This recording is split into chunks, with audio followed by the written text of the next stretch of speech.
आता आमची पहिली बॅच मुंबई महानगरपालिकेची ही CBSE आणि ICSEच्या परीक्षेला बसणार आहे. आनंद आहे, देखील देतो.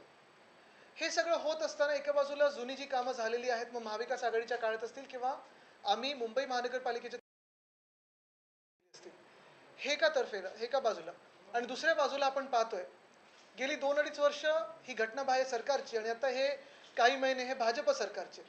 ह्याच्यात मुंबईला जसं लुटलं जात आहे, मुंबईचे हाल केले जातात आणि एकंदर महाराष्ट्राचे जे हाल केले जातात हे लोकांसमोर आहेतच. गेले 1-1.5 वर्ष मुंबईतल्या प्रत्येक मतदारसंघातून, प्रत्येक वॉर्डातून पाण्याचा एक मोठा प्रश्न सगळ्यांसमोर आलेला आहे. कुठे पाण्याचा दाब कमी आहे, म्हणजे प्रेशर कमी आहे, कुठे पाणी पुरवठाच होत नाहीये, कधीतरी अनियमित पाणी पुरवठा होतो, कधीतरी आपण पाहतोय की गढूळ पाणी येतं, अगदी आमच्या सोसायटीमध्ये असेल, आजूबाजूच्या सोसायटीमध्ये असेल, मग उपनगर असेल किंवा शहर असेल. आणि ह्याच्यातून सामाजिक वाद निर्माण होत आहेत. कोणाला वाटतं की जास्तीत जास्त पाणी हे हायराईजला जातं, चाळींना वाटतं दुसरीकडे पाणी जातं आहे, स्लम्सना वाटतं तिकडचं पाणी वेगळीकडे वळवलं जातं आहे, हायराईजला वाटतं की मॉलमध्ये वळवलं जातं.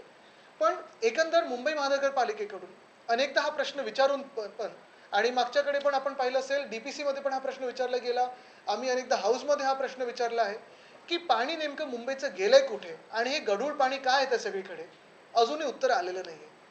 दुसऱ्या बाजूला आपण पाहतोय हवामान बदल आणि एकंदर खराब हवा, हे मुंबईला जो धक्का बसायला लागलेला आहे. आज पण तुम्ही कुठूनही पहा मुंबईला, मुंबई ही दिसत नाही अशी झालेली आहे. अक्षरशः तुम्ही सिलिंगवर पाहायला गेलात तर मुंबई सिलिंगवरनं दिसत नाही आणि सिलिंगवरनं देखील 100 मीटरचं देखील अंतर आपण पाहू शकत नाही. पण ह्याच्यावरही AQI म्हणजे एअर क्वालिटी इंडेक्स जेवढं खराब होत चाललंय मुंबईचं, जवळपास मुंबई महानगरपालिका असो किंवा राज्य सरकार असो, पोल्युशन कंट्रोल बोर्ड तर भलतीकडेच, म्हणजे त्यांचं नोटिसा मारणं सुरू असतं, काय कुठे काय नोटीस करतात माहीत नाही. पण प्रदूषणावर कुठेही काम दिसत नाहीये. आणि महत्त्वाची गोष्ट म्हणजे राज्य सरकारकडून उपाययोजना तर सोडा, नागरिकांना आणि मुंबईकरांना उत्तर द्यायला देखील कोणी पुढे येत नाही. हे असे हाल सगळीकडे झालेले आहेत. तसंच मुंबई सगळीकडेच खोदून ठेवलेली आहे. मग ही कुठची रस्त्याची कामं आहेत, कुठे सिवर लाईन काढले, कुठे काय काढले, पण नागरिकांशी संवाद हा मुंबई महानगरपालिकेच्या निवडणुका नसल्यामुळे, नगरसेवक नसल्यामुळे आणि कुठेही प्लॅनिंग नसल्यामुळे हे आपलं दिसतंय की संवादच नाही आहे. आणि हे सगळं होत असताना ईस्ट इंडिया कंपनी 75 वर्षापूर्वी, 100 वर्षापूर्वी, पण अदानी समूह जे मुंबई गिळायला निघालेला आहे, हाच अदानी समूहाला जेवढ्या काही सवलती हे भाजप सरकार देत आहे. आम्हाला असं कळण्यात येत आहे की मुंबईकरांवर जेव्हा आता केंद्राचं बजेट अर्थसंकल्प मांडला जाईल आणि आता राज्याचा अर्थसंकल्प मांडला जाईल, मुंबईकरांवर एक वेगळा कर येणार आहे, तो म्हणजे अदानी कर. आपण जे कर भरतो त्याचा फायदा हा अदानीला होत आहे. एकंदर आपण पाहिलं तर धारावी पुनर्विकास प्रकल्प जो आहे, पुनर्विकासाला कोणालाही विरोध नाही, पण प्रत्येक धारावीकर हा पात्र ठरला पाहिजे, त्याला घर मिळालं पाहिजे, त्याला चांगलं मोठं घर मिळालं पाहिजे, तिथेच उद्योगधंद्याचं एक साधन असायला पाहिजे, जे मायक्रो इंडस्ट्रीज आहेत तिथे ते असायला पाहिजे, तिथे आपलं फायनान्शियल सेंटर असायला पाहिजे. ही विजन घेऊन आम्ही पुनर्विकास हा तिकडचा धारावीचा मांडत होतो, लोकांसमोर पण आणला होता. निवडणुका जिंकलो असतो तर अर्थात आम्ही पुन्हा एकदा टेंडरला गेलो असतो. पण आता अदानीचं सरकार आलेलं आहे, अदानी समूहाचं सरकार आलेलं आहे, भाजप सरकार म्हणजेच अदानी समूहाचं सरकार. आणि हे आल्यानंतर जे कुठचेही आमदार आधी खोटं बोलत होते, भाजपचे असतील, मिंदेंचे असतील, की मदर डेअरीचा प्लॉट हा आम्ही रद्द करून पुन्हा एकदा तिथे गार्डन बनवू, ही बातमी परवाकडेच आलेली आहे की धारावी पुनर्विकासासाठी बाजारभावापेक्षा 10 पट कमी दराने कुर्ला मदर डेअरीचा प्लॉट दिला जात आहे. ही परवाची बातमी आहे. अशीच आज अजून एक धक्कादायक बातमी आली, ती म्हणजे state to BMC clear Deonar waste for Dharavi project. आपल्याला आठवत असेल, मुलुंडमध्ये तिकडचे स्थानिक भाजपच्या आमदारांनी खोटं बोलले होते की आम्ही मुलुंडमधले जे PTC आहेत आणि PAP आहेत ते रद्द करू. सरकार येऊन त्यांचे आता 3-4 महिने झाले, कुठेही रद्द झालं नाही. कुर्ल्यामधले बोलले होते मिंदेंचे आमदार की आम्ही तिथे मदर डेअरीचा प्लॉट हा अदानीला देणार नाही. सरकार येऊन त्यांचे 3-4 महिने झालेले आहेत, 10 पट कमी बाजारभावात त्यांनी दिलेला आहे. आणि तसंच आपल्याला आठवत असेल, काही महिन्यांपूर्वी मुंबई महानगरपालिकेकडून देवनारचं डम्पिंग ग्राउंड हे घेतलं होतं आणि दिलं होतं धारावी रिडेव्हलपमेंट प्रोजेक्टला. म्हणजे कचऱ्याच्या ढिगावर धारावीतले लोकांना नेऊन बसवणार असं अदानींनी ठरवलं होतं. त्यावेळी देखील मुंबई महानगरपालिकेने विरोध केला होता. मुंबई महानगरपालिकेचा विरोध ह्याचसाठी होता की आमचं डम्पिंग ग्राउंड जर गेलं तर मुंबईचा कचरा जाणार तरी कुठे, लँडफिल असायला पाहिजे, डम्पिंग ग्राउंड नसलं तरी लँडफिल असायला पाहिजे. पण त्यावेळी विरोध केल्यानंतर देखील जे घटनाबाह्य मुख्यमंत्री होते, अर्थात अदानी त्यांचे मालक होते, त्यांनी अदानीची सेवा करत असताना तो प्लॉट दिला अदानीला. आज कळण्यात येत आहे की मुंबई महानगरपालिकेला राज्य सरकारने आदेश दिलेले आहेत की तो प्लॉट परत घ्या, 2-2.5 कोटी 3,000 कोटी जेवढेही लागतील, लेगसी वेस्ट जो असतो म्हणजे कचरा आत्तापर्यंत जो जमा झालाय त्याच्यावर खर्च करा, बायोमायनिंग करा आणि मग तो प्लॉट साफ स्वच्छ करून अदानीला द्या. खरं तसं पाहायला गेलं तर मुलुंडमध्ये आपण पाहतोय तिथे तर आज लोक रस्त्यावर उतरलेलेच आहेत. अजून 1-2 ठिकाणी जिथे असे डम्पिंग ग्राउंड होते, जसं आपल्याला आठवत असेल गोराईचं डम्पिंग ग्राउंड होतं, ते आमचं महापालिकेत सत्ता असताना आम्ही ते बायोमायनिंग करून बंद केलं डम्पिंग ग्राउंड आणि तिथे चांगलं एक उद्यान केलं. तसंच हे देवनारचं झालं असतं, तिथे देखील लोकांचं ते उद्यान होऊ शकलं असतं. पण ते न करता सगळ्या जमिनी ह्या अदानीच्या घशात घालायच्या. जणू काही मुंबई आता पूर्ण ईस्ट इंडिया कंपनी नाही, आता नवीन कंपनी कुठची तर अदानी कंपनी ह्यांना देऊन टाकायची. मग सगळ्या प्लॉट्स असतील अदानीला, रेक्लेमेशनचा प्लॉट अदानीला, कुठचंही नवीन टेंडर असेल अदानीला, पाण्याचं असेल अदानीला, विजेचं असेल अदानीला, सगळं काही अदानीला द्यायचं. हा अदानी कर नवीन काय नक्की? म्हणजे FSI त्यांच्याकडून घ्यायचा, TDR त्यांच्याकडून घ्यायचा. अदानी धारावीच्या प्रीमियम जे 7,500 कोटी आहेत ते मुंबई महानगरपालिकेला भरणार नाही. आणि आता जे आपण मुंबई महानगरपालिकेला कर भरतो म्हणजे 7,500 कोटी तर गेलेच, त्याच्यातून हे 2,500 कोटी आपल्या करातून हे देतील पूर्ण स्वच्छ करून अदानीला. खरं तर हे 2,500 कोटी आहेत ते तुम्ही आमच्या मुंबई महानगरपालिकेच्या सेवेकरांना देऊ शकता, BSCला देऊ शकता ज्याला गरज आहे 2,500 कोटीची. अनेक गोष्टी आहेत. म्हणजे आम्ही काल परवाकडे पाहिला प्रस्ताव पाण्याचे दरवाढीचे आहेत. आपण पाहतोय BSCच्या दरवाढीचे प्रस्ताव आलेले आहेत, प्रॉपर्टी टॅक्सच्या दरवाढीचे प्रस्ताव आले आहेत. म्हणजे जो काही बोजा आहे, जो काही लोड आहे तो मुंबईकर आणि जी काही जमीन आहे ती अदानी.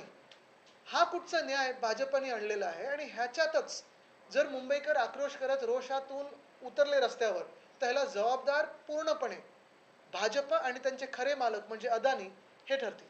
सॉल्ट अँड लँड जी कांजूरमार्गची आहे त्या ठिकाणी आता मेट्रोचा डेपो देखील होत आहे, तिथली जमीन देखील आता सगळे ऑक्ट्राचे डेपोज अदानीला, सॉल्ट पॅन लँड अदानीला. म्हणजे आम्ही मेट्रोसाठी मागत होतो तर जी सॉल्ट पॅन नव्हती त्याला तुम्ही सॉल्ट पॅन दाखवलं. मग हे सगळं का चाललं? तुम्ही राज्य सरकार काही जनतेसाठी आणलं निवडून EVM मधून की अदानीसाठी आणलं निवडून? त्यामुळेच मुंबई महापालिकेच्या निवडणुका लवकर घेतल्या जात नाहीत. आता परत कदाचित असेल सुद्धा, 25 फेब्रुवारीची तारीख सुप्रीम कोर्टाने दिली. असेल सुद्धा. रचना आणि जी निर्णय हा तत्कालीन शिंदे सरकारने रद्द केला, त्यामुळेच कुठेतरी निवडणुका लागली. बघा ह्यांना निवडणुका घ्यायचंच नाहीत, कारण निवडणुका घेतल्या ते असे निर्णय घेऊ शकणार नाहीत. आम्ही ह्याला तर नाकारलंच असतं. पण मुद्दा हाच येतो ना की हे जे सरकार निवडलं गेलं आहे EVM मधून असेल, जे काही त्यांनी गफले केले त्याच्यातून असेल, जे बहुमत तुम्हाला मिळालंय ते तुम्ही अदानीसाठी मिळवले की जनतेसाठी मिळवले हे तरी सांगा आम्हाला. म्हणजे मुंबईकरांना काही आवाजच नाही का? मुंबईकरांना तुम्ही 1 इंच जागा घेऊन दाखवा. कितीची SRAचे प्रोजेक्ट्स रखडलेत कितीतरी. आता आम्ही जो मध्ये प्रस्ताव आणला होता जो हाऊसमध्ये मुख्यमंत्री महोदयांनी मान्य पण केला की collector land to freehold land करायला तुम्ही 1% वर आणा, ते 5% वर ठेवतात, अजून 1% वर आलं नाहीये, तेही अजून मान्य झालं नाही. निवडणुकीच्या तोंडावर मान्य होईल. पण हे सगळं मुंबईकरांना कुठेही सवलत नाही. मुंबईकरांचा प्रॉपर्टी टॅक्स भाजप वाढवणार, मुंबईकरांचा पाण्याचा दर भाजप वाढवणार, लाडक्या बहिणींना अजून इन्स्टॉलमेंट सुरू झालेत की नाही पण 2100चे सुरू झाले नाहीयेत. म्हणजे ज्या काही सरकारी योजना आधी ते दाखवत होते ही सगळी फसवणूक होती. गुंतवणूक कुठची आहे तर अदानीची इमोशनल गुंतवणूक ह्याच्यात झालेली. तुम्ही काल आयुक्तांची भेट घेतली, ठेवी संदर्भात काही माहिती दिली आहे का? कारण नाही, मी त्यांना आता ते विचारलंच नाही, कारण महत्वाची गोष्ट हीच आहे. आपण पाहताय ठेवी ज्या होत्या आमच्या वेळी अर्थसंकल्पात प्रत्येक पैसा रुपयान रुपया आम्ही दाखवायचो आणि प्रत्येक प्रोजेक्टच्या अगेन्स्ट असायचं. आता ठेवी सगळ्या अदानीच्याच बँकेत चालल्यात. अजून एक मराठी प्रश्न आहे की थोड्याच वेळापूर्वी गोविंदराव पानसरे हत्या प्रकरणातील 5 आरोपींना जामीन मंजूर केला हायकोर्टाने. त्यामध्ये म्हटलेलं आहे की हायकोर्टानं या जो तपास सुरू आहे त्या तपासामध्ये कुठलीही प्रकारची प्रगती नाही, त्यामुळे हे नाही, अनेक असे तपास आहेत ना. आता परवाचं पण अजून मला वाटतं CPने उत्तर दिलं नाहीये. म्हणजे हे गोविंदराव पानसरे हत्याकांड जसं आहे तसं परवाच सगळीकडे एक मोठं हे झालं की आता बांगलादेशी घुसलेत आणि हमला करत आहेत. मग पोलीस कमिशनरने आम्हाला सांगावं ना की गेल्या 10 वर्षांमध्ये किती बांगलादेशी घुसलेत, किती आयडेंटिफाय झालेत, किती काढले गेलेत आणि खरोखर जर तिथून येत असतील तर अपयश हे केंद्रीय गृहमंत्र्यांचं आहे. त्याचबरोबर 10वी-12वीच्या परीक्षा केंद्रांमध्ये ज्या मुली आहेत त्यांना बुरखा घालून येऊ नये अशा प्रकारची एक लेटर हे मुकेश राणे यांनी. बघा त्यांच्यावर मी उत्तर देत नाही, पण आज एक महत्त्वाचा विषय अजून एक आपल्यासमोर मांडतो जो मी MMRD मध्ये मांडला आहे आणि फडणवीस साहेबांना मी पत्र देखील लिहिलेलं आहे. हेच आहे की आत्ता आम्ही ऐकलं की एल्फिन्स्टनचा ब्रिज या फेब्रुवारीच्या पहिल्या आठवड्यात पाडला जाणार आहे किंवा बंद केला जाणार आहे. मी त्यांना विनंती केली आहे की ठीक आहे, तो आम्ही वरळी शिवडी कनेक्टरसाठी पाठपुरावा करत आहोत, गती मिळालीच पाहिजे. आज पण आम्ही रिव्ह्यू घेतला. पण एल्फिन्स्टनचा ब्रिज जो आहे तो महत्त्वाचा आहे आत्ता कनेक्टर, आणि आत्ता सायनचा ब्रिज बंद आहे. गोखले पुलाचं तर काय मोठं चौकशी करू, असं करू, अमुक करू, पुढे गोखले ब्रिजचं जो नावच नाही घेतलंय भाजपाने, त्यांच्याच कॉन्ट्रॅक्टरनी केलेलं आहे. पण असो, ते जरी असलं तरी आत्ता एल्फिन्स्टनचा ब्रिज बंद करू नये, परीक्षा झाल्यानंतर बंद करावा, कारण मुलांना मुलींना कुठेही गैरसोय होऊ नये. तुमच्याकडे जेव्हा अध्यक्षपद होतो त्यावेळेला ड्रेस कोड नव्हता, मात्र आता ड्रेस कोड नाही, ठीक आहे, काही काही ठिकाणी एक बेसिक ड्रेस कोड आपण समजू शकतो, पण त्याचं अतिरिक्त पण होऊ नये. त्यांनी जर बेसिक ड्रेस कोड लावला असेल तर ठीक आहे, तर बघू आता काय केलं त्यांनी नक्की. बोलले की कॉलेजमधल्या ज्या निवडणुका आहेत त्या होणं गरजेचं आहे, कारण पहिलं महानगरपालिकेचं तर घ्या. पालिका निवडणुकीच्या पार्श्वभूमीवर काही संघटित बदल करणार आहात का? जसे कुर्ल्यामध्ये विभाग प्रमुख पद नाहीये. बघा, आता पहिलं तर आज अदानीबद्दल बोलूया, मग बाकीच्या विषयांबद्दल बोलूया. 2,500 करोड का हे चॅनल दाखवते का अजून लाईव्ह? कोणाचं आहे? महापालिका निवडणुकीवरील प्रश्न उपस्थित करत आहात, मात्र राज्यामध्ये अजूनही राजकीय प्रश्न अस्तित्वात आहेत. विरोधी पक्ष नेता नेमका कधी होणार? महापालिकेच्या निवडणुकीबद्दल त्यांना बोलू द्या. तुमच्याकडे विरोधी पक्ष नेता आम्ही विरोध करत नाहीत का जिथे विरोध करायची गरज आहे का? तुम्हाला विरोधी पक्ष नेता स्वतःकडे ठेवायचे नाही. बघा, एक तुम्हाला सांगतो, आज जे महत्त्वाचे विषय या राज्यात आहेत, मग ते बीडचा आक्रोश असो, परभणीचा असो, ह्या सगळ्यांवर विरोधी पक्ष म्हणून आम्ही सगळेच महाविकास आघाडी म्हणून रस्त्यावर उतरलेलो आहोत. आणि मुख्य गोष्ट हीच आहे की लोकांचं ऐकायचंच नाही असं राज्य सरकारने ठरवलंय का, हे देखील त्यांनी एकदा सांगावं. आम्हाला अजूनही आशा आहे, अपेक्षा आहे मुख्यमंत्र्यांकडून की ज्यांनी हाऊसमध्ये सांगितलं की आम्ही विरोधी पक्षांसोबत काम करू महाराष्ट्राच्या हितासाठी. काही आम्ही चांगले सजेशन देत असू, आम्हाला सांगा, बरं आहे, चुकीचं, वाईट आहे, सांगा, स्पष्टपणे सांगा.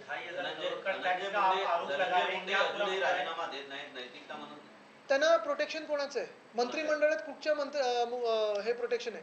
आणि आमच्याकडे असे जेव्हा आरोप झाले होते तेव्हा उद्धव साहेबांनी जेव्हा आरोप झाले तेव्हा त्यांना काढून टाकलं होतं. 2,500 करोड़ का आप आरोप लगा रहे हैं टैक्स नया मुंबई के ऊपर आएगा, क्या पूरा मामला है, क्यों आप इसे? एक मुंबईकर होने के नाते मुझे यही दर्द है कि मुंबई की आवाज़ आज इस राज्य सरकार में सुनाई नहीं देती है, कोई सुनने के लिए तैयार नहीं है. अगर आप देखें तो रास्तों के बुरे हाल है, हर जगह खोद के रखा है, हर जगह डिगिंग चल रही है, कभी श्योर लाइन के लिए हो, कभी कुछ और इसलिए हो. रास्ते के काम जो होते हैं, जैसे कल ही मैंने सुना जो आरे में रोड हुआ है उसे वापस करने को कहा है क्योंकि कॉन्ट्रैक्टर ने बहुत खराब तरीके से रोड किया है. अगर हमारे समय ये होता था तो हमने उनको कंप्लेन की, कार्रवाई की और अरेस्ट भी करके दिखाया था, ब्लैकलिस्ट भी करके दिखाया था. लेकिन यही एक सरकार है भाजपा की कि कोस्टल रोड में कभी क्रैक आते हैं, कभी किसी हाईवे पे आते हैं, कभी आरे के रोड में आते हैं, लेकिन कॉन्ट्रैक्टर अपनी मस्ती में है, सरकार अपनी धुन में है, त्रस्त है, हैरान है तो मुंबईकर है. और यही हाल आज मुंबईकर के हुए. अगर आप देखें तो मुंबई में हवामान, एयर क्वालिटी बहुत ही खराब होते जा रही है, लेकिन ना सरकार से कोई कार्रवाई है, ना कोई जवाब आ रहा है, ना कोई बात सुनने के लिए सामने आ रहा है. एमपीसीबी क्या कर रही है किसी को पता नहीं, एनवायरनमेंट डिपार्टमेंट क्या कर रहा है किसी को पता नहीं, सीएम साहब के ऑफिस से कोई भी इस पर बयान देने के लिए तैयार नहीं कि एक्यूआई इतना खराब क्यों हो रहा है मुंबई में. किसी को मुंबई के बारे में इस राज्य सरकार में पड़ी ही नहीं है.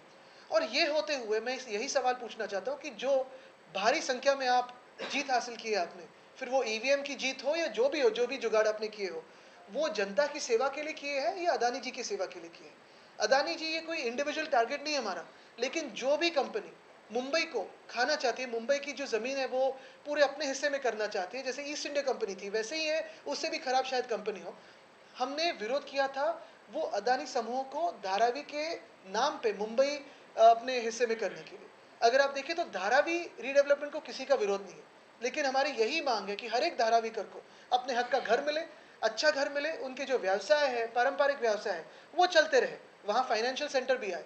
लेकिन हमने इसी बात को विरोध किया था कि जहाँ से वो अभी हटाए जाएंगे, कभी मुलुंड में लेके जाएंगे, कभी दहीसर में, कहीं पहाड़ी गोरेगांव में, कभी माहिम में, कभी किसी को लाएंगे कांजूर मार्ग में, किसी को लाएंगे कुर्ला में, इसे हमने भी विरोध किया था. और तब झूठ बोलने वाले भाजपा और मिंदे गुट के लोग थे जिन्होंने कहा था कि मुलुंड के पीटीसी हो, प्रोजेक्ट ट्रांजिट कैंप हो, या फिर कुर्ला के मदर डेयरी का प्लॉट हो, यहाँ धारावी से लोग नहीं आएंगे. एक तो धारावी के लोगों को वहाँ जाना भी नहीं है, उनको वहीं रिहेबिलिटेशन चाहिए, और इनको भी ये नहीं चाहिए कि कोई किसी को बिना पूछे हुए किसी गार्डन का प्लॉट हो या ओपन प्लॉट हो वहाँ बिल्डिंग बनाए, क्योंकि उनको भी पता है कि भाजपा का असल मालिक ये अदानी है.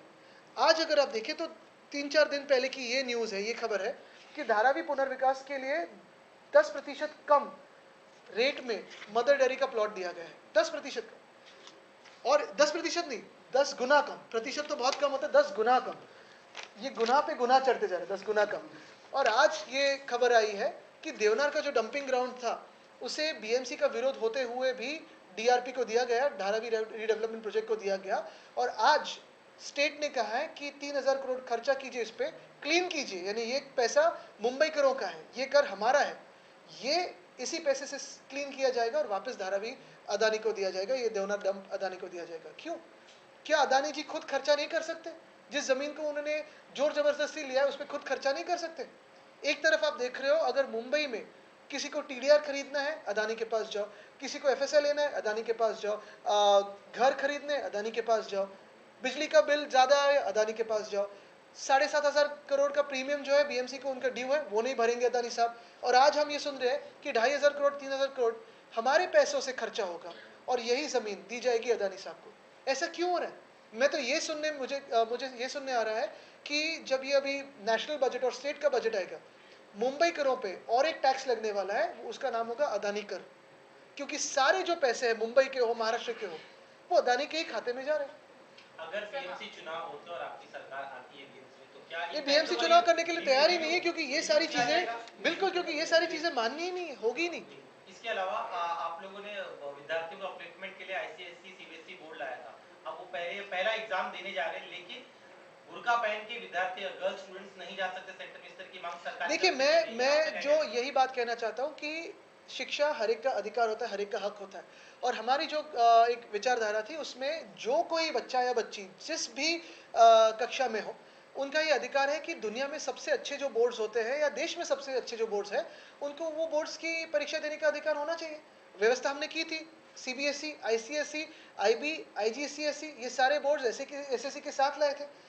मुंबई के जो म्यूनसिपल स्कूल्स है, लगभग 3 लाख विद्यार्थी पढ़ते हैं, उसमें इंग्लिश है, सेमी इंग्लिश है, मराठी है, हिंदी है, गुजराती है, उर्दू है, तमिल है, तेलुगु है, कन्नड़ा भाषा, ये सारी भाषाओं में पढ़ते हैं। टेक्नोलॉजी हमारी एक नई भाषा हमने लाई थी, तो ये सारी चीज़ें हम कर रहे थे। अभी इसमें अपनी अपनी सोच हो सकती है, लेकिन मेरा ये मानना है कि हर एक को, इस देश के नागरिक को एग्जाम देने का अधिकार होना चाहिए। और ये जो टिप्पणी करे उस पर मैं जवाब नहीं दे रहा हूँ, ये मैं अपनी बात कह रहा हूँ। इसके पहले हमने कर्नाटक में देखिए, गंदगी से मैं मुंह नहीं लगता, कोई लोग उसमें उलझना चाहते हैं, मैं उसमें जाता नहीं। इसके अलावा ड्रेस कोड, एक मिनट ड्रेस कोड, चूंकि सिद्धिविनायक मंदिर में मुंबई मॉडर्न शहर है, वहां पर ड्रेस कोड लागू किया जा रहा है, कुछ भक्तों का कहना है कि देखिए, कहीं यही बात होती है कि कहीं उसका भी क्लैरिफिकेशन आना बाकी है, जरूरी है कि क्या ड्रेस कोड है। अगर कोई सभ्यता का ड्रेस कोड मंदिर या किसी भी धर्मस्थल में जाना हो तो ठीक है, वो एक बेसिकली दुनिया भर में आप कहीं भी जाओ तो मंदिरों में होता है।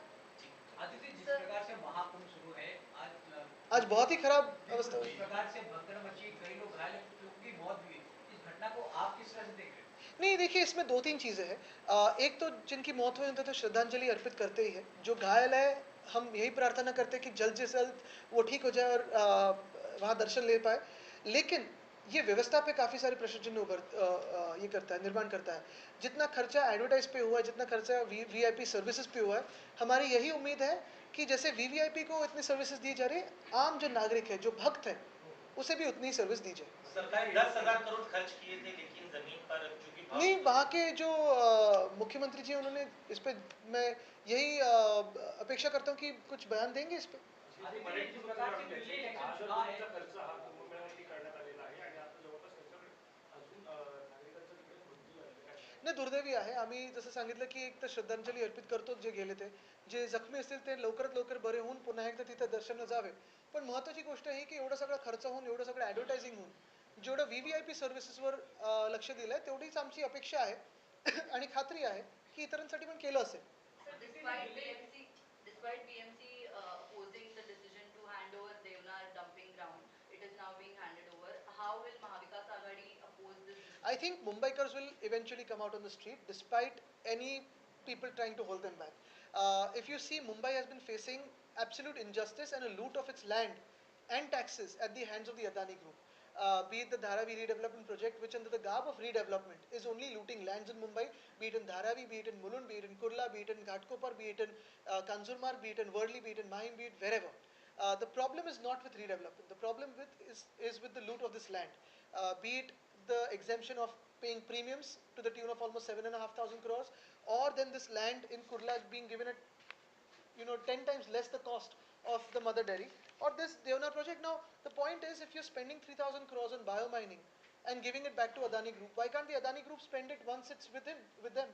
The Adani Group forcefully took it away from BMC despite BMC's objections a year ago. Now they're wanting Mumbaikars to spend on it and give the land back to them. Why should Mumbai suffer? And what I have heard is basically the finance minister in the center and in the state both are going to apply a new tax on Mumbai called Adani tax, because everything that we do is now linked to Adani. Sir, a letter is written to Education Minister by one of the ministers of Maharashtra. Addressing No, I don't want to go into that issue. What is more important for me right now is Adani Group looting our city. Aditya, जिस प्रकार से Delhi election की बात करते हैं, कुछ ही दिन बचे हैं दिल्ली इलेक्शन को, तीनों पार्टियां, बीजेपी हो, कांग्रेस हो, आम आदमी पार्टी, तीनों पार्टियों ने ताकत जोड़ दी है। 5 तारीख को इलेक्शन है, किसको देख रहे हैं? मैं बयान दूंगा तो फिर आप ये चलाओगे कि नहीं? आपसे पूछा था। नहीं, अगर उस पर बात करूंगा तो आप ये चलाओगे कि नहीं, कि सिर्फ उसी पे फोकस? किसको देखिए, दिल्ली में पिछले 10 सालों में जो लोगों को सेवाएं मिली है, जो उपलब्धियां मिली है, वो काफ़ी अहम है। वो फिर वो पानी की हो, बिजली की हो, क्लीन सरकार की हो। काफ़ी सारे आरोप करने की कोशिश की, जैसे हर एक विरोधी पक्ष में होता है, लेकिन केजरीवाल जी ने दिखाया है कि एक अच्छी सरकार चलती कैसे।